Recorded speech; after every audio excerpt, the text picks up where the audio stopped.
Okay, so this week is Parshas Va'era, which we missed last week, which was Shemos, the beginning of the book of Exodus.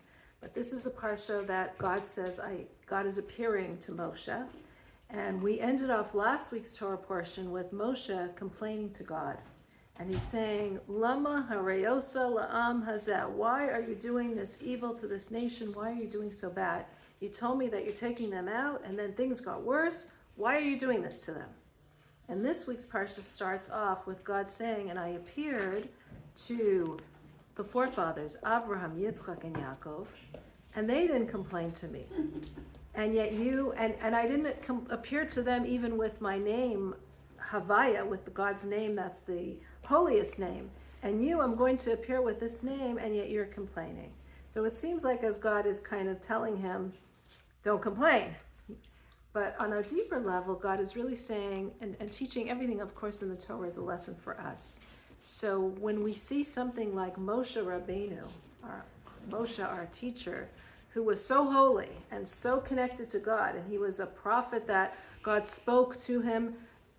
He was the one prophet that it says God spoke to him, panim el panim, face to face. In other words, the revelation that he had was so intense with God. Often prophecy was delivered through a dream or through other means. Here it was like God speaking to him face to face, like you would speak to your friend. That's how close he was to God. So if he's saying these things to God, Lama hareyosa la'am hazeh, why have you done bad to this people? Why have you done evil to this people? It's teaching us a lesson that we can also say to God when we're going through a hard time, Lama hareyosa la'am hazeh, why are you doing this bad to your people? Why are you making people suffer like this? When you see someone suffering, when you see a situation, you can complain to God, you can call out to God, you can cry out to God and say, why is it so hard? Why is gullus? Why is exile? Why is there so much suffering? God, you're capable of everything. Why are you causing us to suffer? But at the same time, when we're calling out to God and complaining to God, and it's okay to call out and complain to God, because we know that what kind of relationship, we don't want a relationship with God where the worst kind of relationship, I think Elie Wiesel says, the opposite of love is not hate, but it's apathy. Mm-hmm. And we don't want that relationship with God where we feel this apathy. So the worst thing is to feel apathy. The worst thing is not to have this feeling, this emotion. So it's okay to call out to God. Why have you done evil to this people? Why are you making your Jewish people, your child, your children, your beloved children, why are you making them suffer? But at the same time, when we say that, we still need to continue doing everything that we're doing. In other words, that doesn't take away from our faith. That doesn't take away from who we are. And that's what God says. I appeared to Avraham, Yitzchak, and Yaakov, and I appeared to them, and they had this relationship with me, and they are the avos, they are the patriarchy, they are the forefathers of the Jewish people. Therefore, every time that I appear to them, whatever I gave to them is given to their descendants as well. So just like the avos, Abraham, Yitzchak, and Yaakov had such faith in God, we too inherited that faith. We too inherited the faith that they have. And therefore, even when we're complaining to God, that's okay. We could say, why have you done evil? But that means that we're in a relationship with God, that we believe in God, that we feel God, that we feel God's presence. We're asking God to see it in real time, to see it in real life, the goodness that God has for us, to actually envision it, to see it in practical. Not that we know and we believe that things are going to be good or that things are good, but it's coming down in a negative way. We're saying we need to see the goodness. We want to see it openly, the open revelation. But even when we're saying that, we're not stopping from doing all the things that we're doing. We're not stopping from mitzvot. We're not stopping from our belief in Him. We're continuing to have that even while we're saying, Lama hareyosa la'am hazeh. We learned this from Moshe, that it's okay to do that. Because sometimes you are scared, and I've met people who are scared to say, am I allowed to complain to God? And you kind of suppress it. You suppress those feelings. And God is a father. It's okay to call out to him. It's okay to cry out to him. It's okay to say, I don't like what you're doing to me. Please stop doing this, what you're doing to me. It's okay to be angry at God. The worst thing is when we don't have a feeling at all, the apathy, when there's this complete break, when there's no, it's like the Rebbe very often said about Holocaust survivors who were angry at God. He says the anger shows that they believe in him, because if they're angry at God, they believe that the world should be good, that there is a God, and not only is there a God, but God is good. And God is good, and therefore it should be good. So they're angry at God because they believe in him so intensely that they believe things should be good. They don't believe that things are just happenstance and survival of the fittest, because if they did, what are you angry at? What are you upset about? It's survival of the fittest. So the Nazis were the fittest, they were the strongest, so they dominated. But the fact is that you believe that things should be good, that God is good, that God is running the world, and that's why you are angry at God. And that's okay to feel, because you're in a relationship where you sometimes feel that anger, sometimes feel that suffering, and it's okay to feel that way as long as we don't feel this break, this apathy. And who do we learn this from? We learn this from no other but then the prophet Moshe, who is the greatest prophet of all, who complains when he sees the Jewish people suffering. And we can learn from that as well, that when we see someone suffering, when we see a brother, a sister, a fellow Jew who is suffering, we can also call out to God, and we should call out to God and say, God, please stop it. Why are you doing evil to this nation? Why is this happening? Please stop it. And this is what we learn at the beginning of this week's Torah portion from Moshe. Now, interesting, God responds to Moshe, and he says to him, I'm going to take the Jewish people out of Egypt. And not only does he say, I'm going to take them out, but he gives 5 different lishonos, 5 different ways, languages of saying I'm going to take them out. I'm going to take them out,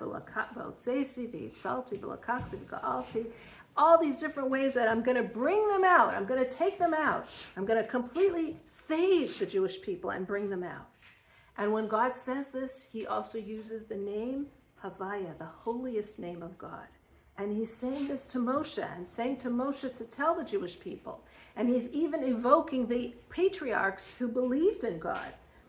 And all of these things that God is saying to Moshe, and Moshe is going to tell the Jewish people that God is taking you out, that God, the highest level of God is going to take you out. And you have the merit of the avot, the forefathers, and God is going to bring you into the land of Israel, and he's going to take you out of this terrible exile. And yet Moshe says this to the Jewish people, and it says it didn't have an impact. They didn't listen because it was so hard.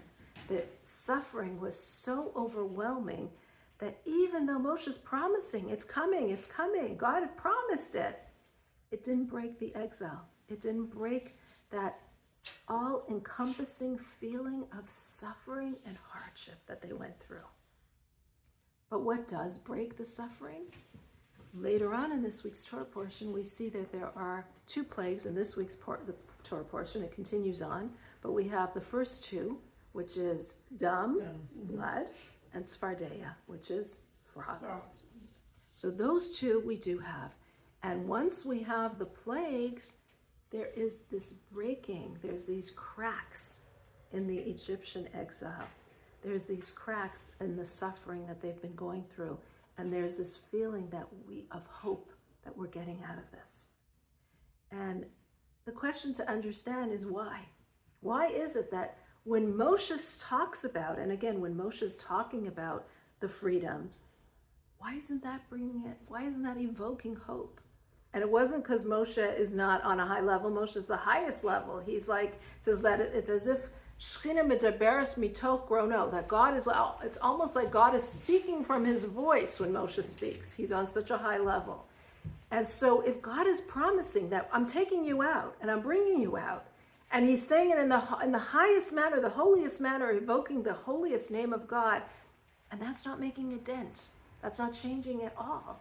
That's not giving the people hope. Why is it that that's not, yet the actual plagues is what starts the crack, that starts the dent, that starts to crack this veneer of the exile that we're in, And suddenly there was this hope, and there was this feeling of we're getting out of this. And so let's understand, what are the plagues that are plaguing the Egyptians. So there's really a few ways to look at what is the reason why the plagues came. And according to Maimonides, the reason why the plagues came is to punish the Egyptians. The Egyptians were horrible to the Jews.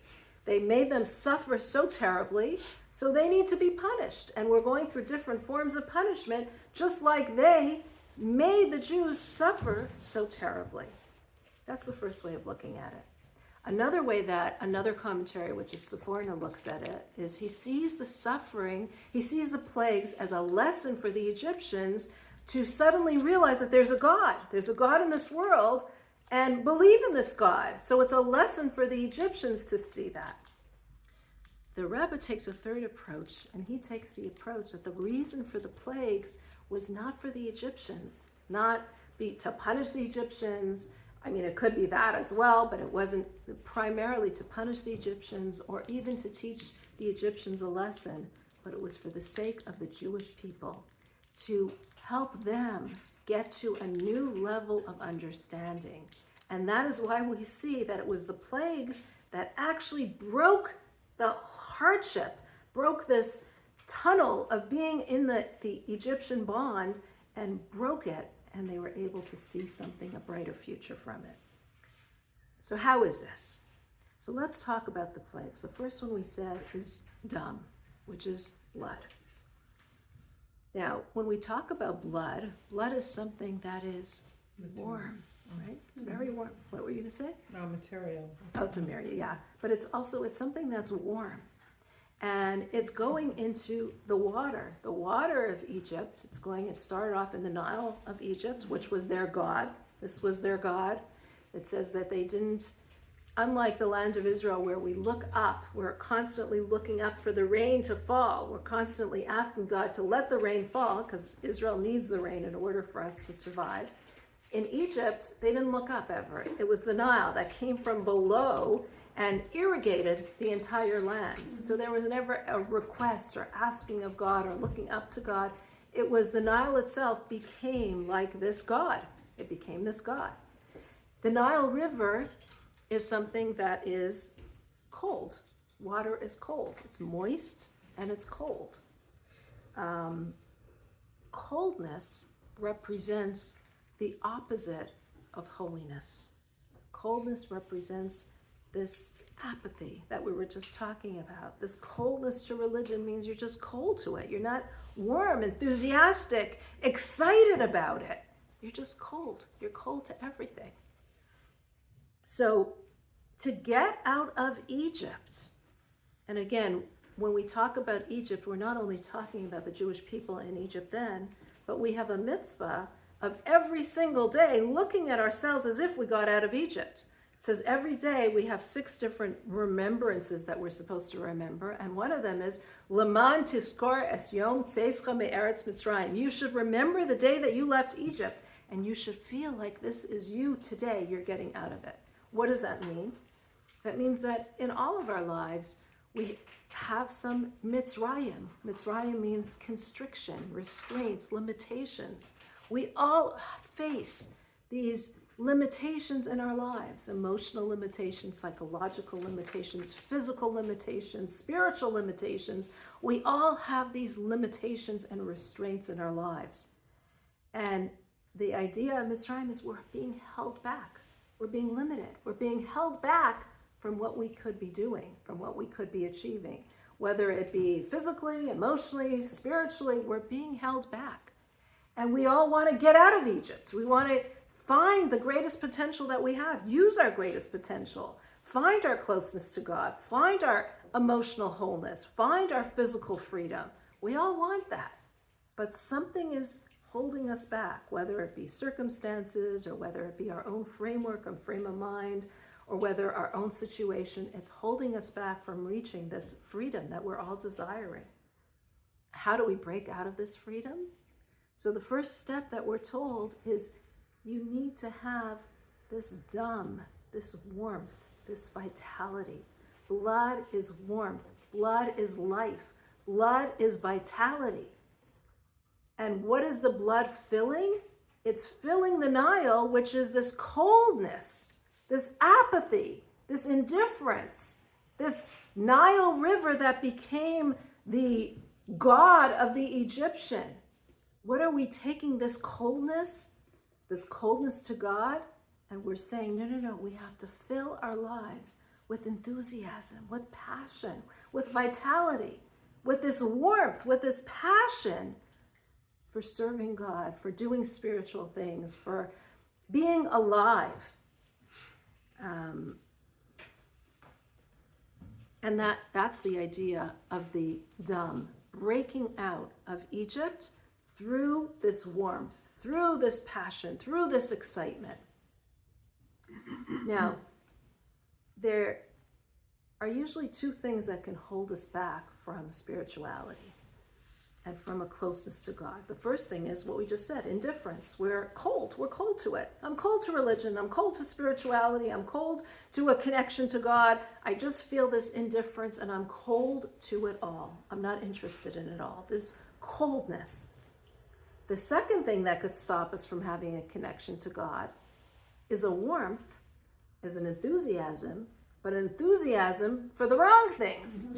Okay? So I'm cold to God, but I might be warm to pleasures, to things that are mundane, to things that aren't going to really bring me to spirituality. I'm warm to the negative stuff. I feel an attraction to them. I'm pulled to them.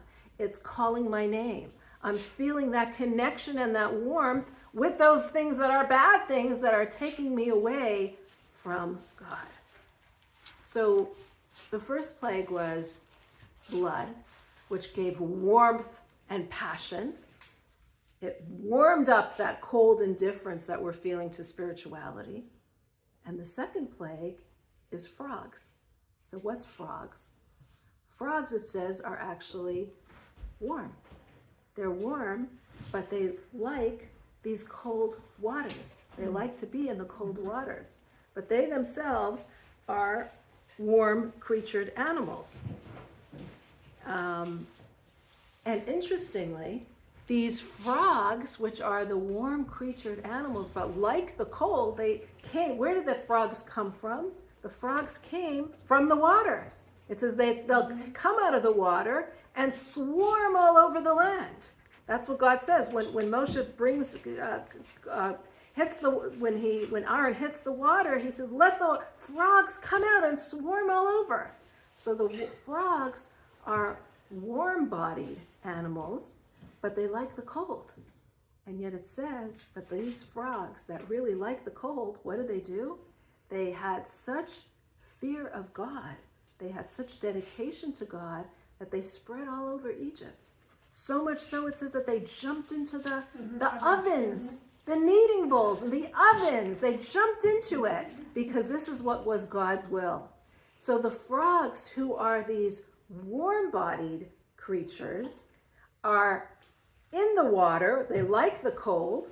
And these warm-bodied creatures are going into all the different parts of Egypt, every little nook and cranny. They're covering it, even to the point of what we would call mesirat nefesh, which means self-sacrifice, because they're dying when they go into the oven. They're going into these hot ovens, and they're dying as a result of it. But they followed God's will, because this is what God wanted them to do. And of course, we can learn from that we can also give their not that we have to jump into the oven, but we can learn from their enthusiasm in doing what God wants, to the extent that they were even willing to sacrifice their own lives to jump into the ovens. But what do these warm-bodied creatures teach us? So the first thing we said is the two things that could stop us from our connection to God, number one, is this indifference. Indifference to something good, indifference to godliness, indifference to spirituality. And the blood filled that. The second way that could stop us from being attuned to God and spirituality is a heat, an enthusiasm for the wrong things. And that's where these frogs come in. these frogs come in by jumping into the heat and showing that this is the wrong way of attachment. They're cooling off. They're cooling off the heat. They're cooling off these passions that are into these passions that are incorrect passions. They're these cold-blooded creatures who are cooling off the passions and the heat that we have for the wrong things. So in this way, we need to look at our own feelings towards things. The plague in Egypt, the Dam and the Tzvardeya, accomplished something amazing. It started to break this veneer of the Egyptian exile. How did it break the veneer of the Egyptian exile? By showing these qualities that we need to go away from. The qualities of this coldness, this apathy to Judaism and to spirituality, and the quality of this warmth to mundane things and negativity. Now, in our own lives, we also have this, and this is why we apply all the lessons of the Torah to our own lives. We can think of our own lives where we might have a certain indifference. And can you think of something that you might have an indifference to that you would like to be more passionate about?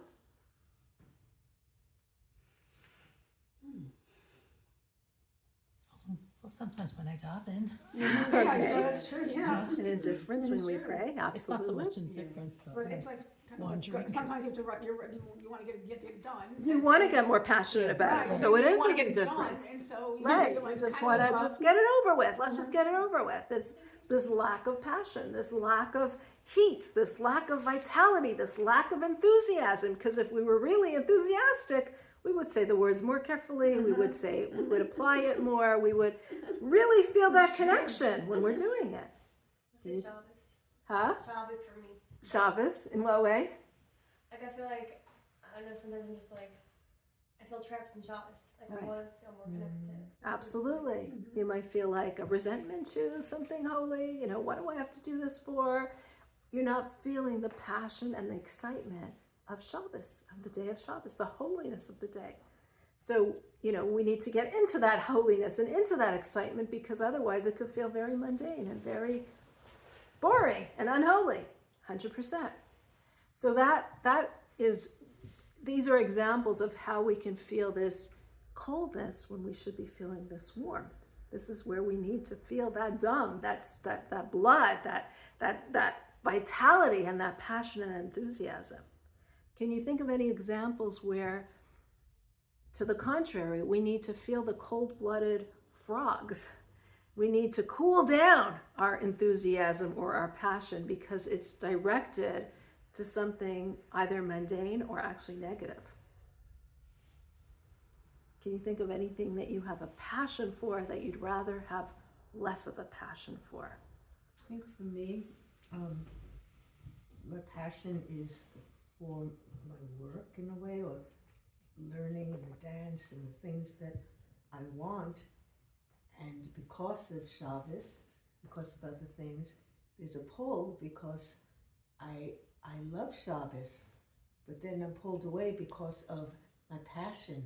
Exactly. And that's been so, Exactly. to let go 100%. is too hard because of my passion. Yeah, it's a great example. A workaholic has a tremendous passion for their work, but they're so passionate about it that they neglect the things in life that are really important to them. And it pulls them to things that, it might not even be a bad thing. It might be a mundane thing, but it's pulling you away from something that's more important or a holy endeavor. That's a good example. Anyone else have another example? Crappy is something, unfortunately, in this generation we're all involved with the cell phones and the Oh my God. Yes. and I could find myself scrolling and Yes. thinking, what am I doing? Yes. It consumes a lot of time. 100%. 100%. And before you know it, the it's news and the stories. Yeah, and it's 2 hours later, and Yeah, where did the exactly. time go? 100%. And again, like it could be a mundane thing or it could be a bad thing, but it's something that definitely is taking us away from something that's more important. Just a suggestion. I know my husband does this, and he says like he will not look at his cell phone till after he davens. And like, it doesn't have to be the first thing I look at the minute I wake up. You know, whatever's there will wait. Yeah. That's a good idea. I actually So- sometimes daven on myself, which is true. But then I get all the, Yeah. alerts notifications, The so. crime that we're in is because she's we're so brave. in a world, Yeah. I'm in a world. Wow. She's letting it live. Where the passion, what? You know, the thing is with the phones is, because of I'm on some of the groups. Oh, the stink bugs, yeah. I'm on some of the groups for the advocacy groups for Israel, right?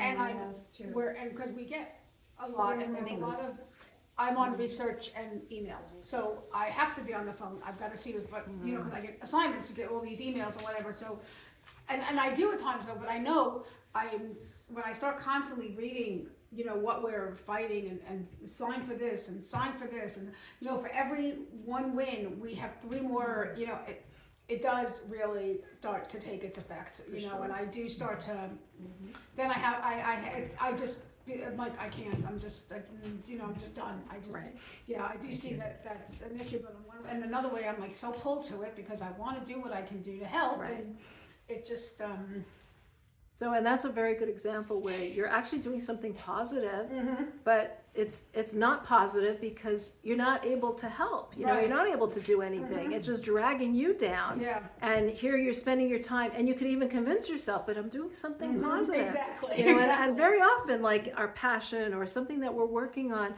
we can convince ourselves, well, this is actually a good Right, thing. But yet, it's not a good thing because our passion is too directed in that thing, and we have to cool ourselves Yeah, off or and- set boundaries, set limitations, so that it is more productive. In a way, we're in Mitzrayim. Can I pronounce things wrong? Perfect. When we're in the world as being a Jew and being an observant Jew, if you're not in the community, Yeah. there's so much around, people of indifference, Yes, people of other passions, yes, and it's very hard to hold on to yourself because of that. 100%. So it's like being in Egypt in a way. Exactly. It's a way. Exactly, and all of us have that. All of our lives, whether it's, you know, this being surrounded by a different community that isn't practicing, or something in your own life that is just limiting you, just holding you back from actually realizing your full potential, from actually living in the land of Israel, from actually living a more redeemed life. We're all living that. Every time we're in exile, we're living that. And this is the first 2 steps of how we can get out of it. Finding that vitality and passion for an enthusiasm for holiness, and cooling off our enthusiasm for mundane things. These are the 2 steps. And now the question is, which comes first? Which comes first? So we would think that, I mean, there's a pasuk that says, Sur meira v'aseh tov. Go away from bad and then do good. You would think that the way would be first to leave the bad and then turn to the good. Because, like the example given is, if you're building a house, you first have to get rid of the rubble. Or if you're decorating your house, you first have to clean it before you bring in the furniture, right? You can't put the new furniture on top of the dirt. You have to get rid of the dirt before you do that. Yet, interestingly, when we look at the order of the plagues, the first thing is dumb, the vitality, the enthusiasm, the doing good. And the next thing is svardeia, stopping from doing bad, right? It starts off with dam, which is do good, feel that connection, be enthusiastic, do something positive. And then sur meira, and then go away from the bad, cool off that bad, take the frogs and cool off that negativity. So this was actually a discussion and a difference of opinion between 2 great Hasidic rabbis. One was the Alter Rebbe, and the other one was the Shpola Zeta, the Zeta from Shpola.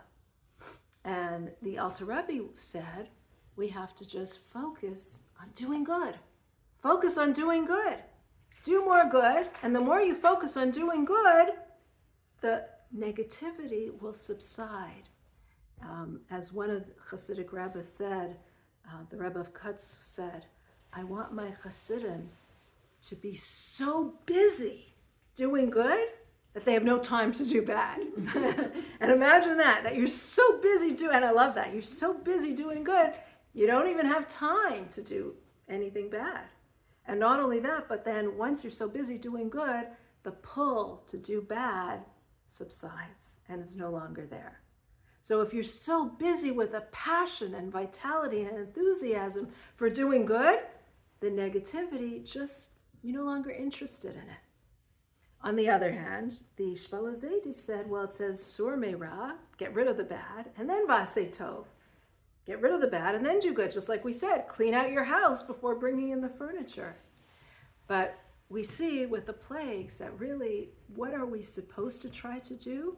Sometimes you think like, I have to be on a certain level. I have to get somewhere, before I have to take away the negativity and get to a certain level before I can even do something positive. Like, for example, you might think, I should light Shabbos candles? I'm not even keeping Shabbos. Why should I light Shabbos candles?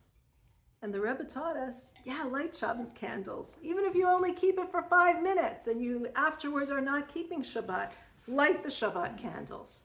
Do the good, because what will it cause? It will cause a chain reaction in you that you'll want to do more. So start with the good, and we might even say, who am I to learn? Who am I to learn? I don't know. I have to first learn the basics of Judaism before I can learn the philosophy. No, learn it. In fact, we see that Chassidut, which is the Pnimiyat Torah, the inner dimension of the Torah, is such a high wisdom. And in previous generations, people were thinking, you're not even supposed to learn it. You're not supposed to learn it until you get to a certain level and a certain wisdom and a certain age, and then you could start learning it. And we say, no. In our generation, you need to have this. You need to have this. It's like the example is given of the king who had a son who lived I think we spoke about this, he lived in a faraway place and he was sick. And the king hears that his son is sick, and they tell him the only way that you can save your son is if you take that crown jewel on top of your crown, the most beautiful jewel that's in your crown, and you grind it. And then you put it in the king, the prince drinks it, then maybe he has a chance of getting well. And the king is like, okay, do it. And by the time the king says, okay, do it, the prince is already so sick, he's unconscious. And they say, we don't even know now if it's going to help. And he says, just pour it in his mouth. Of course, do it. If there's a chance that something is going to go into his mouth to cure him, do that. Take this crown jewel and grind it and destroy it just in order to save him. And this is what the teachings of Chassidut is all about. Taking this crown jewel, this crown, beautiful teachings where we're learning the anatomy of creation, and we're bringing it down to the lowest level, and we're putting it into people who are unconscious spiritually because of this long exile, that we are so far removed from this spiritual teachings. But if it's helping us, this is what you need to do. This is what we need to have in us. So this is the idea of the dam, the blood, and the idea of start with something good. Start with something positive. Start with something that makes you enthusiastic. And it doesn't have to be a certain schedule, okay, first you have to do this mitzvah, then you do this mitzvah, then you do this mitzvah. Whatever mitzvah gives you that passion, that vitality, that enthusiasm, that feeling of connection to God, start with that mitzvah. Go ahead, do it. You're going to say, but what about, the rest of them? And what about the negativity? What about all the bad things that I'm doing? Don't worry about that. It will fall by the wayside as long as we start with something positive. And I think this is a good lesson for us to take as well in education, and how we educate our own children, how we educate ourselves, how we look at it. You know, again, with children, you might also feel like I have to take away the negativity. But the Alter Rebbe says when a person is involved in stopping something negative, you're focusing so much on the stopping the negative that it becomes this huge thing that you're thinking more and more about it. It's like if I tell everyone right now, do not think about a pink elephant. Okay, do not think about it. Right? We're all thinking about that pink. We all just thought about that pink elephant, but I said, don't think about it. We just have that in our mind's eye, that pink elephant, right? So the Alter Rebbe's approach was, forget about the negativity. Don't focus on the negativity. Don't focus on eliminating the negativity. Focus on adding the positivity. That should be the first step. Focus on the dam. Focus on the blood. Focus on the vitality. Focus on the passion. Focus on your enthusiasm. Find something that you are enthusiastic about in Judaism that connects you to God, and you will see that that will change your entire focus. And I think this is as well not only an educational way of looking at things, but even on a psychological level. You know, when you're feeling very overwhelmed and feeling very down with the mitzrayim, with the suffering, with the psychological, physical, financial, whatever it is, the issues, the struggles that we have in life, and you're feeling so overwhelmed with it, find something, any one positive thing that you can focus on. And you might say, well, that one thing is not really going to make a difference. I mean, how can one little thing make a difference? But find one thing that you feel that passion for, and your circumstance might still be the same, but suddenly it's not affecting you so negatively. Find that dam, find that blood, find that enthusiasm, and it somehow makes the situation a lot more tolerable. Because they say, you know, pain is not suffering. We all have pain in our life, but we can decide if we make that pain into suffering. And when we can focus on something that is positive, the pain will be seen as just pain, but it might not be seen as something that I have to suffer from. And that is really the lesson from this week's Torah portion, Parshas Vayera, where God is appearing to Moshe. And the message for us to take to our own lives is to allow God to appear in our own lives through that dam, through that vitality, through that enthusiasm, through that connection that we can find with one small thing. And from there, it will progress to the Tzvardeya and to all the rest. Thank you.